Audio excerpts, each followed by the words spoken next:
Hello again, boys and girls.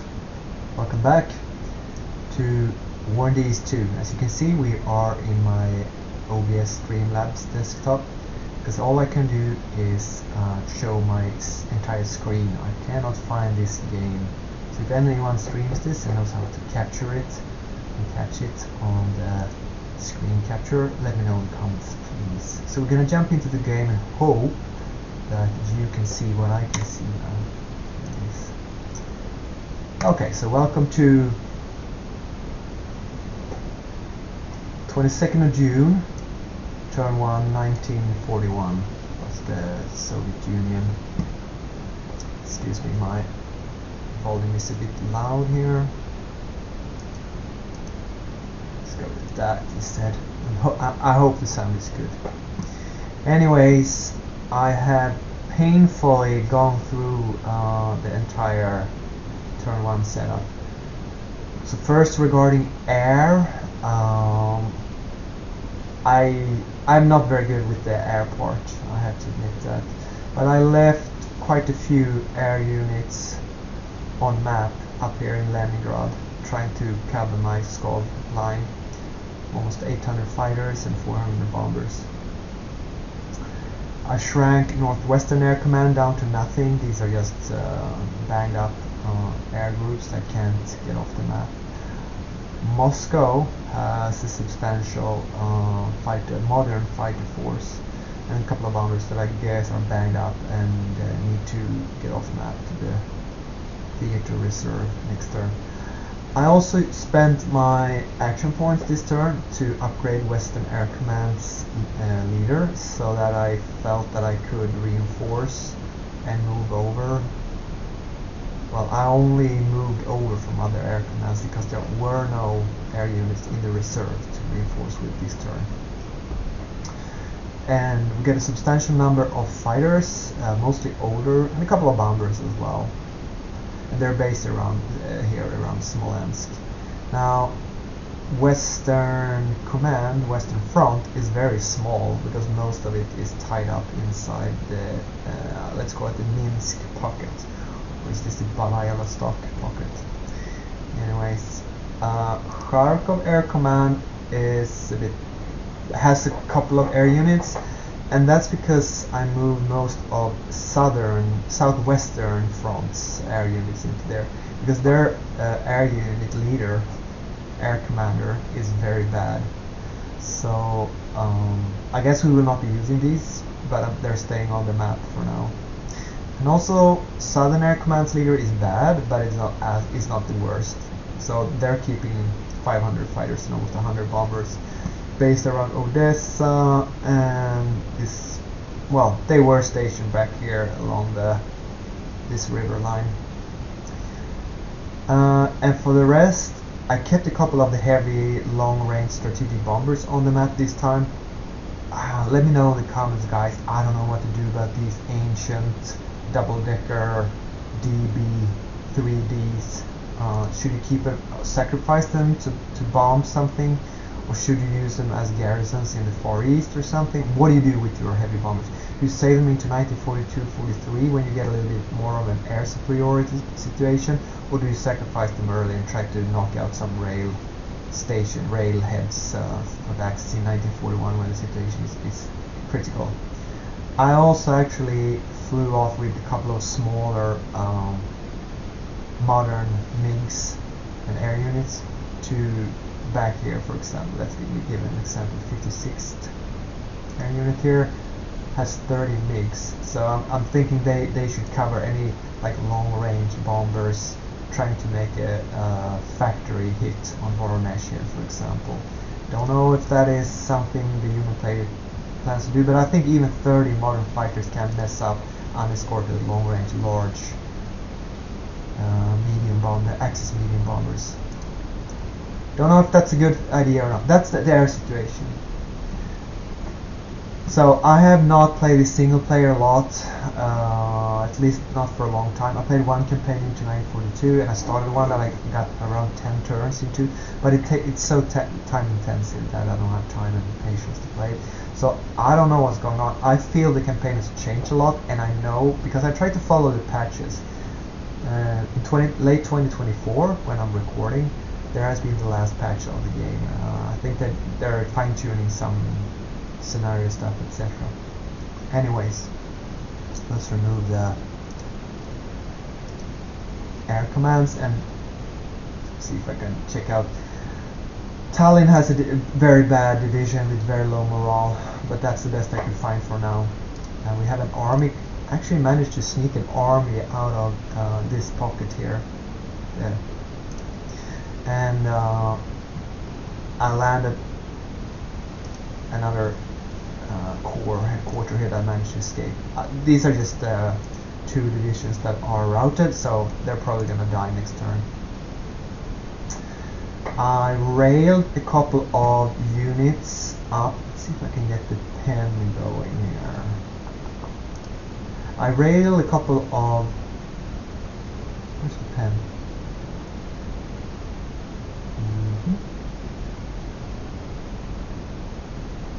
Wait, why can't I... Oh. So, yes. Here are a couple of divisions that I railed from the center and even from the south to reinforce and dig and create some sort of secondary line.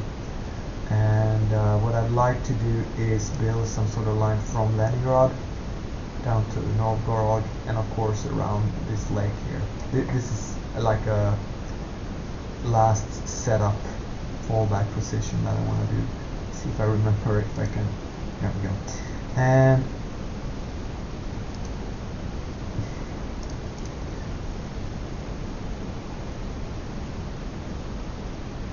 Control Shift 2.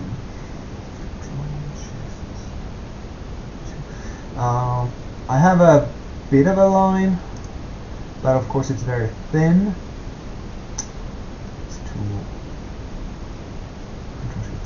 It's Control Shift 3. I have a bit of a line here, and then I have a second group of railed units coming up here. These guys here are meant to create a secondary line. I don't know how far the German panzers are going to go next turn. That doesn't really work very well.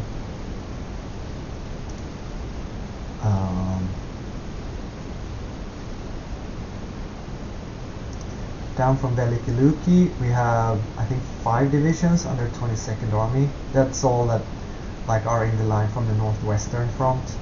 Then we have well, reasonably fresh from the Smolensk army, keeping the land bridge. And I also managed to create something of a mechanized force around here.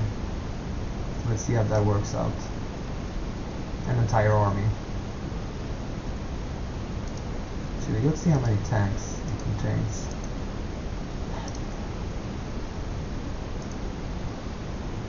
2,000 tanks. Quite powerful. Hope that helps.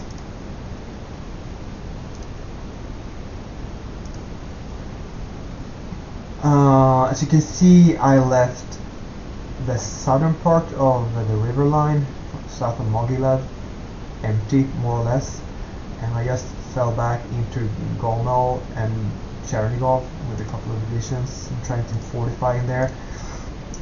So the highway into the central area of the map is just wide open for now. I guess I railed out most of the units here, or took them off to the theater, the reserved theater box, because they had very low morale. When it comes to southwestern front, we have a couple of good divisions captured here, but that's inevitable. Let's discuss the German advance here. I see a couple of things here that I like.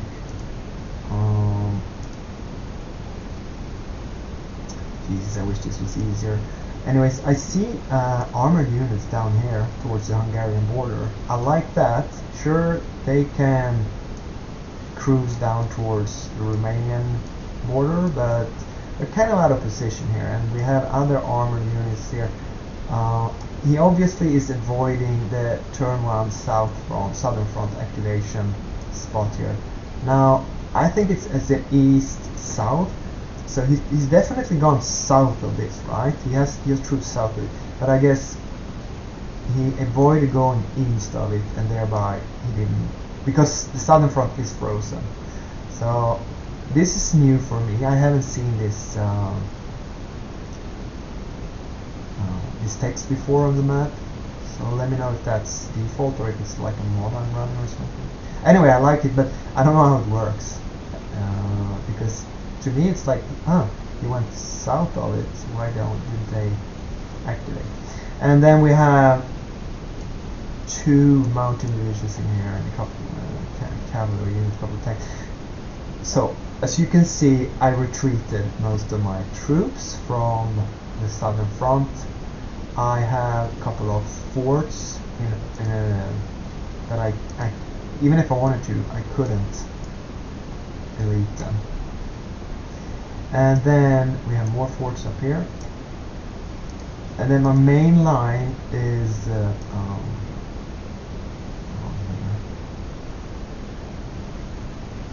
and it's pretty. I mean, first off, it's very far from the German spearheads, so the infantry is definitely not going to reach here, and I don't think the armor is going to be able to traverse all this neutral or hostile ground and reach my line and do a lot of damage. So I feel quite safe over here.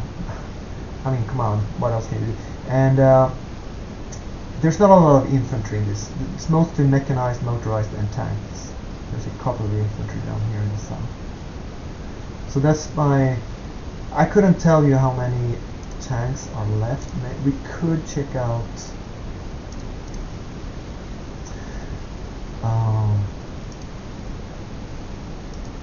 could check out southwestern front, how many tanks they have in total. Over 2,000. And a lot of these units there are on refit, so they're not going to fortify, but they're slowly going to get stronger. And southern front is frozen. I did a few small minor details down here.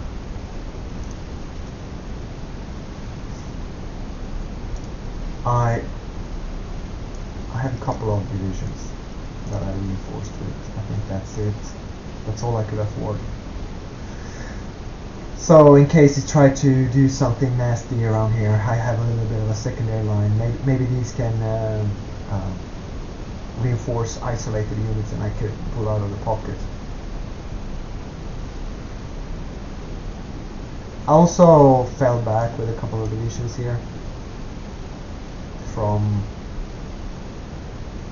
near the German border that I'm going to use to dig in around Nikolaev and Kherson, etc. I think that's about it. Well, okay, let's see. Let's do Kiev as well. In Kiev, I railed down a bunch of security units here so that I can make kind of like a skirmish line. It's a second to fall back behind the river and inside these forts. I also actually managed to get 3 bad divisions into Kiev to start digging a fort. I kept 3 divisions in Cherkasy, which is a town, or is it a city? It's a city. Okay. And I also have a couple of divisions in Dnipropetrovsk and Zaporizhzhia. And I think 1 really bad division here with only 4,600 in total. So I have some kind of third line or river line defense back here. And nothing spectacular to tell you about the stats. I think the German did really well when it came to aircraft. Losses. He lost nearly 400 aircraft, which I think is a lot for the first turn. But he managed to kill almost 5,000, 4,700. Manpower losses 276,000 to 8,000. I think that's normal. And I lost 5,000 guns, and it's meaningless. Oh right, because we still have so many troops inside the pocket. But I managed to open up a lot. As you can see here, this tool is annoying. Alright, let's keep it like so. So you can tell there's a lot of German tanks in this area here, and the rest are up here. And then you have infantry running. But he apparently left huge gaps, so I was able to open up here, here, here, and not, well, here. And this was the most important one. I didn't break open here, and I didn't open here, but I opened up in a lot of places. And I know around Minsk he went further than I've seen the Axis AI, and I think in many other campaigns, and all my troops around here were banged up real heavily, like the airborne brigade, and so I basically had nothing standing. So I think he used all of his movement to reach my troops and to hit them, but that meant that his encirclement wasn't as secure as was needed. So that means these guys are, well, they were isolated at the beginning of the turn, right? But since I opened up the pockets, they are not going to be isolated at the start, at the end of my turn. They'll surely be isolated again, anew. So that means, did I get anything out? A couple of support units, not a lot got out. But I managed to retake a lot of terrain that he will have to retake somehow. I suppose they'll not shatter or surrender as easily during his second turn, so he'll have to smash them and hit them and kind of work harder to eliminate the pocket. And I don't know what he's gonna do with his spearheads, because, well, you have supply coming in from Riga, right? So these guys have naval supply, but these guys are cut off, and I'm sure they have supply enough. I think I've seen an HQ. I mean, there must be an HQ in here, right? This must be an HQ, and I can see HQs here as well, and they're not quite cut off. They have, well, they are cut off here, but they have coming all the way from the center through the marches. They have a supply route, but they're not going to be in great supply for this turn. Of course they have supplies from the start, but are they going to advance across the river? Are they going to, what are they going to do?